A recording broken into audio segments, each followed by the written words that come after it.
नमस्कार भक्तजनों, आप सभी का इस भक्ति चैनल पर बहुत बहुत स्वागत है। कथा प्रारंभ करने से पूर्व आप सभी से निवेदन है कि आप इस भक्ति भरे चैनल को सब्सक्राइब करें तथा बेल आइकन को अवश्य प्रेस करें। आज हम बृहस्पतिवार की व्रत कथा का श्रवण करेंगे। बृहस्पति व्रत की पूजा विधि कुछ इस प्रकार है। एक दिन बृहस्पतेश्वर महादेव जी की पूजा होती है। दिन में एक समय ही भोजन करें, पीले वस्त्र धारण करें। भोजन भी चने की दाल का होना चाहिए, नमक नहीं खाना चाहिए। पीले रंग के फूल, चने की दाल, पीले कपड़े तथा पीले चंदन से पूजा करनी चाहिए। पूजन के पश्चात कथा सुननी चाहिए। इस व्रत को करने से बृहस्पति जी अति प्रसन्न होते हैं तथा धन और विद्या का लाभ होता है। स्त्रियों के लिए यह व्रत अति आवश्यक है। इस व्रत में केले का पूजन होता है। बृहस्पतिवार के व्रत की कथा कुछ इस प्रकार है। किसी गांव में एक साहूकार रहता था, जिसके घर में अन्न, वस्त्र और धन किसी प्रकार की कोई भी कमी नहीं थी। परंतु उसकी स्त्री बहुत ही कृपण थी, किसी भिक्षार्थी को कुछ नहीं देती, सारे दिन घर का कामकाज में लगी रहती। एक समय एक साधु महात्मा बृहस्पतिवार के दिन उसके द्वार पर आए और भिक्षा की याचना की। स्त्री उस समय घर के आंगन को लीप रही थी। इस कारण साधु महाराज से कहने लगी, महाराज, इस समय तो मैं घर लीप रही हूँ, आपको कुछ नहीं दे सकती, फिर किसी अवकाश समय आना। साधु महात्मा खाली हाथ चले गए। कुछ दिन पश्चात वही साधु महात्मा आए, उसी तरह भिक्षा मांगी। साहूकारनी उस समय लड़के को खिला रही थी। कहने लगी, महाराज, मैं क्या करूं, अवकाश नहीं है, इसलिए आपको भिक्षा नहीं दे सकती।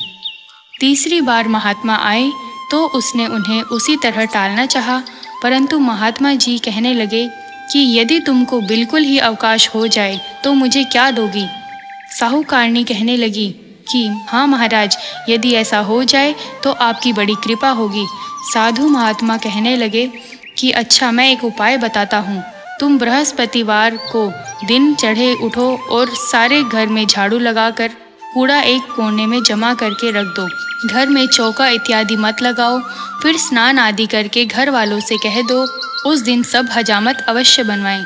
रसोई बनाकर चूल्हे के पीछे रखा करो, सामने कभी मत रखो।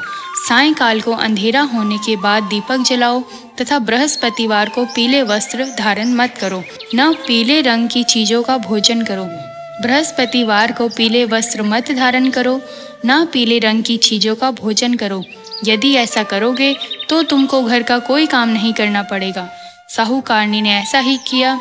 बृहस्पति को दिन चढ़े उठी, झाड़ू लगाकर कूड़े को घर के एक कोने में जमा करके रख दिया। पुरुषों ने हजामत बनवाई, भोजन बनाकर चूल्हे के पीछे रखा। वह सब बृहस्पतिवारों को ऐसा ही करती रही। अब कुछ काल बाद उसके घर में खाने को दाना ना रहा। थोड़े दिन में महात्मा फिर आए और भिक्षा मांगी, परंतु सेठानी ने कहा, महाराज, मेरे घर में खाने को अन्न नहीं है, आपको क्या दे सकती हूँ। तब महात्मा ने कहा, जब तुम्हारे घर में सब कुछ था तब भी कुछ नहीं देती थी, अब पूरा अवकाश है तब भी कुछ नहीं दे रही, तुम क्या चाहती हो वह कहो। तब सेठानी ने हाथ जोड़कर कहा कि महाराज, अब कोई ऐसा उपाय बताओ कि मेरे पहले जैसा धन धान्य हो जाए। अब मैं प्रतिज्ञा करती हूँ कि अवश्य मैं आप जैसा कहेंगे वैसा ही करूँगी।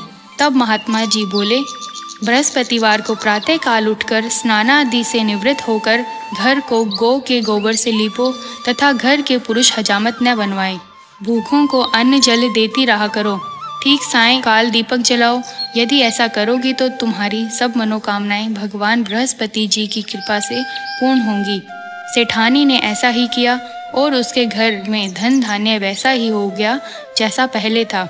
इस प्रकार भगवान बृहस्पति जी की कृपा से अनेक प्रकार के सुख भोग कर दीर्घ काल तक जीवित रही।